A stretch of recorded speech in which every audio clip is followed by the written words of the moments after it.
Welcome to Inside Games, the only gaming news show brave enough to declare AAA gaming is dead in 2025. The king is dead, long live the king. But honestly, this may be a bit overdramatic from us. I mean, Grand Theft Auto 6 is technically coming out this year, and that's going to be the AAA-est of AAA games. It's probably going to do just fine. Yeah, that's true. Looking back, though, 2024 might be the year that actually killed AAA gaming.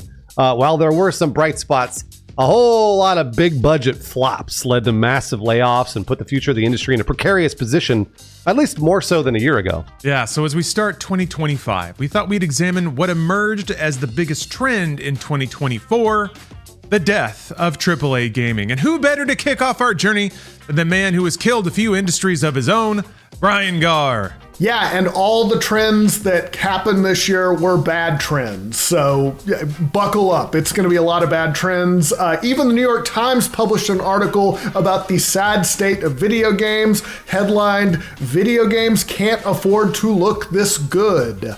The story concluded that studios' pursuit of realistic graphics has led to ever-increasing and unsustainable budgets, and the prime demographic that has been clamoring for realistic graphics, men in their 40s and 50s. So you're welcome. That's you, Brian. That's me. Wait a minute. Let's run down several high-profile games that failed to meet expectations, both critically and commercially. And we got to lead with the heaviest hitter of all, Concord. This game was developed by Firewalk Studios. This live service shooter was withdrawn from sale. Pretty unprecedented. Just weeks after launch, due to extremely poor sales and very low player engagement, Sony even offered full refunds to players. So this is like Cyberpunk times 10. Concord's budget was rumored to be as high as $400 million, making it one of the biggest, if not the biggest, flop in gaming history so far. It's a new year. You never know. And speaking of ominous statements, we have many more 2024 flops to cover right after a quick word from today's sponsor, which would probably help with playing a lot of these games. Today's episode of Inside Games is sponsored by Turned Up, an online cannabis brand offering high-potency vapes, pre-rolls, gummies, and drinks, which, yes, means that Inside Games is now officially sponsored by a weed company. I'm here to tell you the dreams do come true. Now, Turned Up did send us some products as part of the sponsorship, and I'm a pretty huge fan already. The rechargeable vape holds 5 grams, which means it'll hold me forever. I usually get 1 gram cartridges, and those last a long time. They even sell 7 gram ones, so this is a good investment. One draw from the vape provides a nice head high without making me too slow or dopey. That's perfect for a bad movie night with friends or grinding out dailies in your game of choice. The gummies pack 100 milligrams of THC each, which is usually what I get in a whole pack, so that's a little heavy for my taste, but luckily, each gummy comes pre-stamped with cute little gummy abs. The little perforations make it really, really easy to tear off whatever dose you're looking for. The taste is really good, too. It doesn't have that weedy twinge like you've just eaten some fresh mowed grass. I'm kind of used to that with some of the stronger edibles, but this is really nice. Even the drinks have convenient screw-on tops, meaning you can have just a little and keep the rest for later.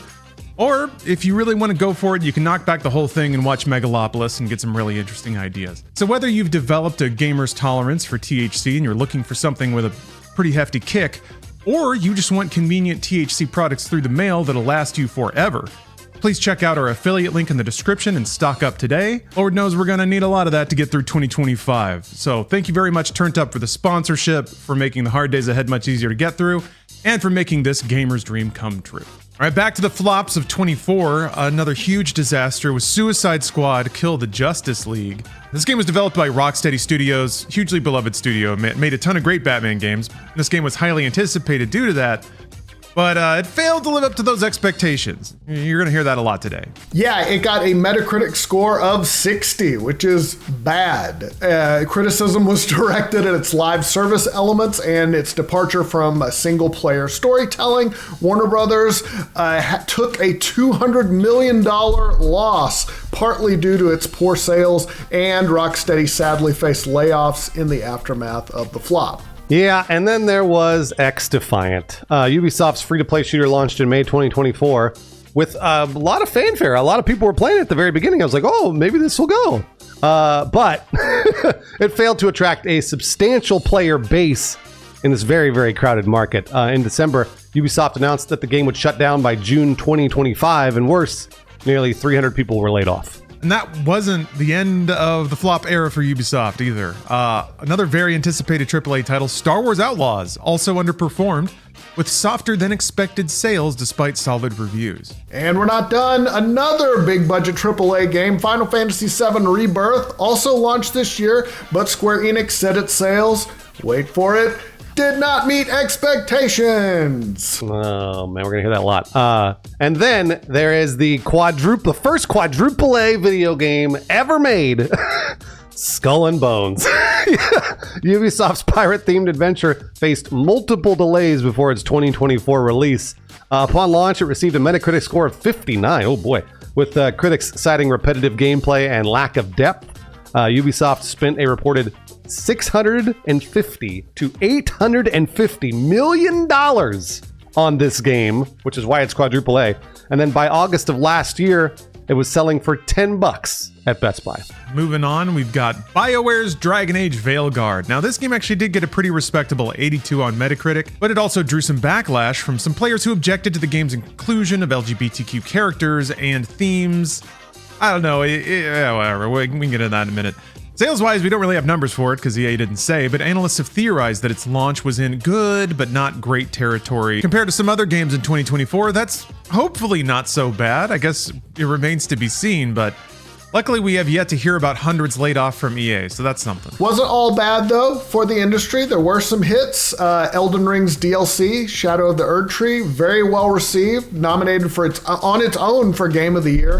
And then of course the fantastic platformer Astrobot was a standout for the PlayStation 5, and that actually won Game of the Year at the Game Awards. That's right. Other games that maybe should have won Game of the Year, who knows? Black Myth Wukong and Metaphor ReFantasia were also breakout hits. Helldivers 2 was a major hit right out of the gate, and in my opinion is in the best spot it's been so far right now. Yeah, absolutely. As usual, there are also a lot of bright spots in the indie world.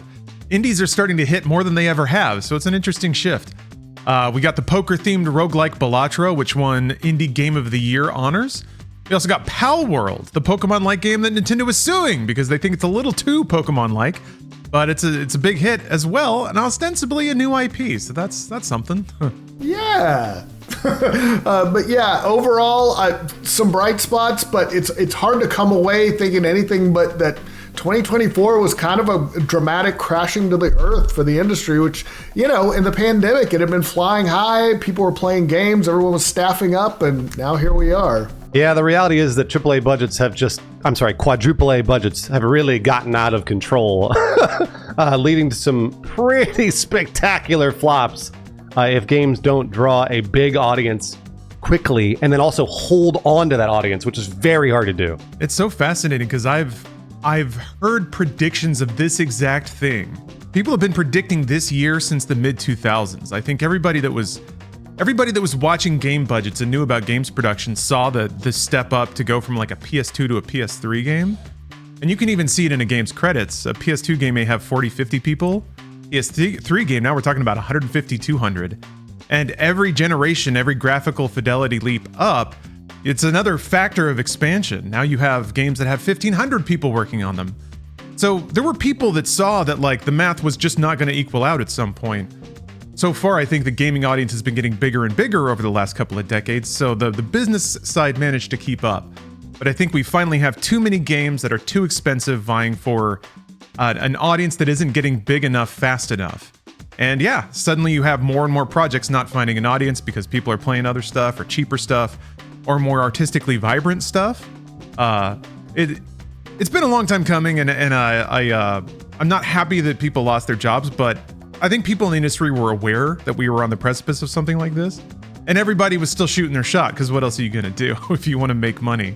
Yeah, to me it feels like the industry has maybe not fully matured, but it has matured to a certain level and hit kind of a plateau to where, yeah, there's like you said, too many big expensive games and there are not enough people to play them. You know, I was doing the research for the story. I looked at the big sellers of the year, and it's sports games and Call of Duty. So, you know, but those are ones that can afford those kind of graphics. But for everything else, I think Nintendo kind of predicted the future, 20 years ago, and they're like, we're not going to chase graphics anymore. And I think that turned out to be very, very smart. I think you're going to see more big studios go that route. That would be my guess, because it's just, there's too many beautiful games. And at some point, I think it's diminishing returns on the graphics, unless you're just super hardcore. But I think they've hit a certain, it's good enough at this point. It's crazy too, because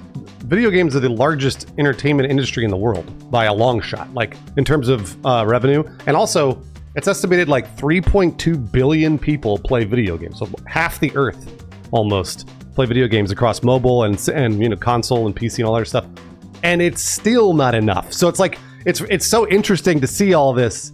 Like Lauren said, they're shooting their shot so hard, and I feel like GTA 6 might be the end of that era. I think that this game might be the sort of the be all end all of what we're gonna see, and then we're gonna start to see a shift. So yeah, shift towards smarter production with eyes on margin, and just like steadily shipping projects that perform normally instead of trying to be the game, the game's a service game that like captures a captive audience. I don't know though.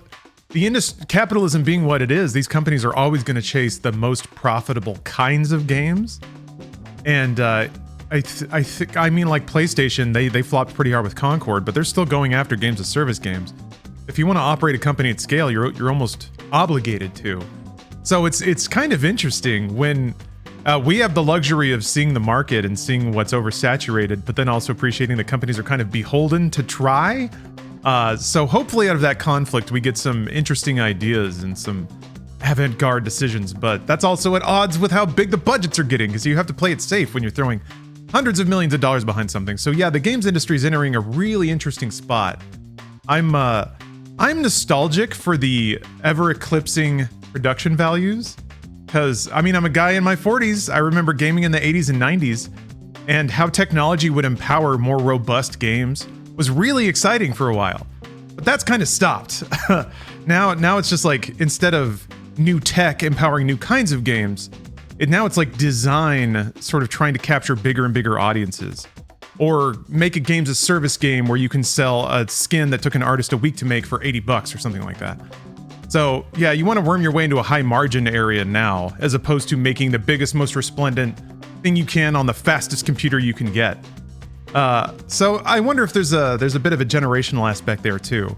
We got to see the exciting 80s and 90s when games were constantly leapfrogging themselves in terms of the wonders they could perform, and now it's you have to zoom way into the distance and look at the leaves on the tree, and you can kind of make out a little more resolution.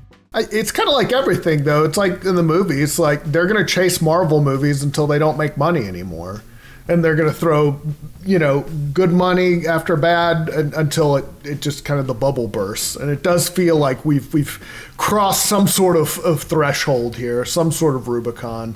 But I wouldn't be surprised to see, games just get a little bit smaller and start to try to bring those budgets under control for some of the big ones.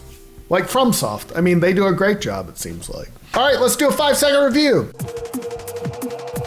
All right, and speaking of nostalgia, I'm very into World of Warcraft Classic. They just did the 20th anniversary, restarted the servers, like brand new, fresh servers. So I'm just playing like I did in 2004. It's incredible, classic. World of Warcraft, I think we forget, was such a beautifully designed game at the beginning.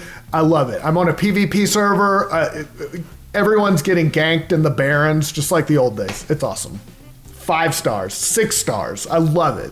All right, let's talk about the upcoming games for this week. Up first, Sea Fantasy. Save the world by fishing. This is a brand new action RPG game where you stand on an adventure to fish the CAZ, the marine life of this world, in a vast pixel world. This is not a peaceful fishing game. The destruction of the world is imminent. Comes to Xbox Series X and S, Xbox One, and PC on January 7th. Okay, you got my attention. Next, we've got Rivenar's Grove. Rivenar's Grove is a top-down fantasy adventure spin on sliding puzzles. The quick little apprentice can only move in straight lines from one border of the field to another. It's up to you to figure out how to use these nimble movements to gather crops as quickly and efficiently as possible. Rivenar's Grove comes to PS4, PS5, Xbox Series X and S, Xbox One, and Switch on January 8th. It was slow. I found what I could. Slow week. Yeah, that was it. Huh? Those are the only games. We are about to enter our 5th year operating Inside Games, this YouTube channel, and we could not have made it this far without, of course, your support. Now, a lot of people support on Patreon, on the Inside Games Patreon, so we very much appreciate it. These patrons actually didn't waste their money on a single AAA game last year, which is pretty amazing. Red N 003, Zach the Hack, Talia Monochrome, Evan S. Compton, Baku Bomb, Nick Calderon, Dylan Hiley, and Spirit Bear. I got some more patrons that took it a step further. They were hijacking entire bulk shipments of AAA games off of rolling trucks down the interstate, Fast and Furious style, trying to lower that stock. Null Test, Scotty Ryan, Tito 007, Jonathan Lanowski, Pitstrip, Loveless, Rook, and Ray Pichardo. You're all family.